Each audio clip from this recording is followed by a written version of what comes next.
Hi guys, అందరు ఎలా ఉన్నారు? బాగున్నారా? అనే బాగున్నాను ఫ్రెండ్స్. మనం రిక్రియేషన్లో మనం ఫస్ట్ ఉంటామని ఆడవాళ్ళం. మనకు వచ్చిన ఐడియాస్ ఇంకెవరికి రావని కూడా అందరికీ తెలుసు. సో పొద్దున నేను శనగలు వేయించాను, చక్కగా పోపు వేసుకున్నాను, కొబ్బరి మసాలా వేసి చేశాను. సో ఇప్పుడు వాళ్ళు అంటున్నారు, మాకు వేయించినవి ఎప్పుడూ పెడుతూనే ఉంటావు కదా, కొంచెం వడల్లాగా వేయచ్చు కదా. సో నో ప్రాబ్లం, ఈ శనగల్ని నేను ఇప్పుడు గ్రైండర్లో వేసేస్తాను. అన్ని పచ్చిమిరపకాయలు, పోపు, కొత్తిమీర, కరివేపాకు అన్నీ ఉన్నాయి కాబట్టి ఇంకా కొన్ని పచ్చిమిరపకాయలు యాడ్ చేస్తాను. అలాగే ఎండుకారం వేసాను. ఇప్పుడు ఒక్క నిమిషం, చూసారు కదా, పచ్చిమిరపకాయలు కూడా వేసాను, ఎండుకారం, ఎండుమిరపకాయలు ఇవి వేసేసి ఇప్పుడు నేను గ్రైండ్ చేసేస్తాను. గ్రైండ్ చేసేసాక ఒక కచ్చబిచ్చాగా ముద్ద అయిపోతుంది. ఆ ముద్దని ఇప్పుడు మనం వడలుగా వేసేసుకుందాం. వడలు వేసేటప్పుడు మీకు చూపిస్తాను. కానీ ఇందులో కొంచెం శనగపిండి కానీ బియ్యం పిండి కానీ కలుపుకుంటే క్రిస్పీగా వచ్చేస్తాయి. ఇదొకటి మీరు గుర్తుపెట్టుకోండి.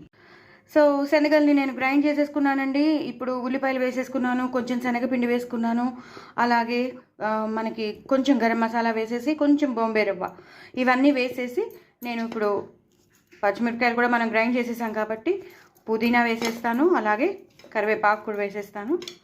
వేసేసి ఇప్పుడు దీన్ని నేను ఒక బ్యాటర్ కింద కలిపేసుకుంటాను. కొంచెం నీళ్లు పడతాయి. ఆ నీళ్ళు అనేది మనం మిక్సీ వాటర్ వేసేస్తే సరిపోతుంది. వీటిని ఒక ముద్దలాగా చేసేసుకుని మనం వడల్లాగా వేసేసుకోవడమే. వడలు వేసేటప్పుడు మీకు చూపిస్తాను. బ్యాటర్ అంతా కలిపేసుకున్నానండి. ఆల్రెడీ 3 వడలు వేసేస్తున్నాను. సో ఇలా వేసుకున్నవి ఇలా కాసేపు సిమ్లో ఉంచేసుకుని వేయించేస్తే మనకి చక్కని వడలు రెడీ అయిపోతాయండి. ఇలా ఎన్ని వాయిలు అంటే అన్ని వాయిలు వేసేసుకోవాలి. ఇప్పుడు నెక్స్ట్ ఏం చేయాలో మీకు చూపిస్తాను.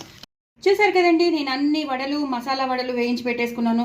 సో ఇలా వచ్చేస్తాయి అనమాట. చాలామంది అనుకుంటారు శనగపప్పు నానబెట్టాలి, ఇవన్నీ చేసుకోవాలని. నో, ఇలా శనగలతో కూడా నేను శనగలతోనే కాదు, నేను శనగలు వేయించిన శనగలతో కూడా నేను చేశాను. సూపర్. లాస్ట్లో మాత్రం టచ్ చూపిస్తాను అన్నాను కదా, ఇందులో నేను మిరియాలు, ధనియాలు, జీలకర్ర పొడి ఇవన్నీ ఉంటాయి కదా, దాంట్లో కొంచెం గరం మసాలా వేసేసి చాట్ మసాలా వేసేసాను. దాన్ని ఇప్పుడు మనం ఇట్లా కింద నుంచి పైకి, పైనుంచి కిందకి కలిపేసుకుంటే మొత్తం ఆ పొడంతా దీనిలోకి వెళ్ళిపోతుంది.